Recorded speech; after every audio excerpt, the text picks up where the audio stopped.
Hey, what's up, people? Welcome back to Upstate Speedtests. We're here in beautiful downtown Toronto, where there is the rail line right in front of us. And as you saw, tons of buildings in downtown near the Rogers Center, and even more off in the distance there to the west. And interesting development here. I've heard about this online, but haven't confirmed it until now. Boost Infinite has roaming in Canada.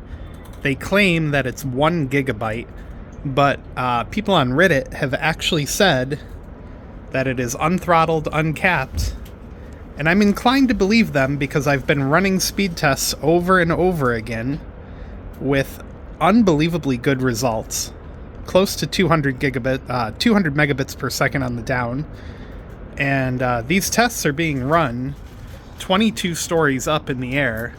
So we're definitely not at street level by any means. 246 down. And almost 60 on the up. And again, keep in mind, these tests are being run 22 stories up in the air. So I guarantee you we're not directly in the, scope of a cell site nearby. And the ping times are high. I mean, that's not unusual for Boost Infinite. Even in the States, but, having unlimited data in Canada is really unique, and I hope it holds up. And interestingly enough, there's actually probably a good amount of load on the network right now because a Blue Jays game is getting out, and there's quite a bit of people out on the street. So that's really, another thing to consider, too, is there's a lot of load on this network right now. And even being on an MVNO roaming, we're getting really, really impressive and good speeds. Now, on Verizon, like you saw in a short that I posted, and if not, you can go look on the channel, I'm getting 1 megabit per second because I've gone over the 2 gigabit limit that Verizon Travel Pass includes in Canada and Mexico. Before that limit, though, I was connected to Rogers, and I was getting anywhere from 400 to 600 down at street level. So yeah, there's another test. 208 down, 67 on the up.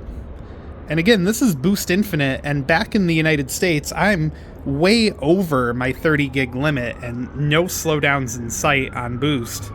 Now, interestingly enough, it doesn't tell you what network Boost is connected to, and even if you run like a what's my IP or a what's my internet provider type of website, it just comes back with AT&T, but that's not correct. It's either going to be on Rogers, Telus, or whoever else.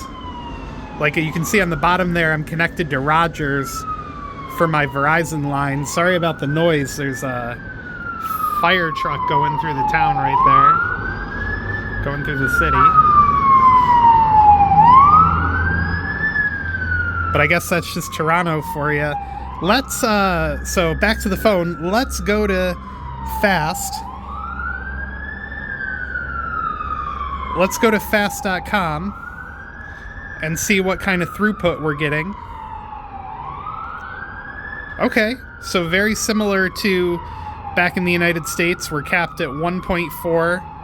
Well, it should be like 1.6, but megabits per second for video traffic, 87 millisecond ping, and the upload is not capped at all.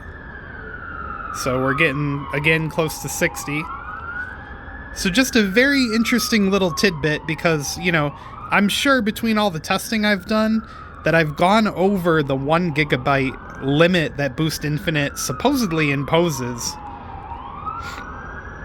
Now, again, this could change in the future, so, if you're watching this like a year from now or 6 months from now or whatever, the 1 gigabyte cap could be implemented by then. But as of right now, there's no cap, and it's running full speed. Better, so right now my $25 Boost Infinite line is posing a much better value than my Verizon Get More line and my T-Mobile One Military. So, yeah, you can't beat these speeds, and certainly very interesting little tidbit about Boost Infinite here in beautiful Toronto, Canada. The CN Tower would be right to the right of this frame over there if you're a sightseer. So thanks for watching, guys. Make sure to hit subscribe, and we'll see you in the next video.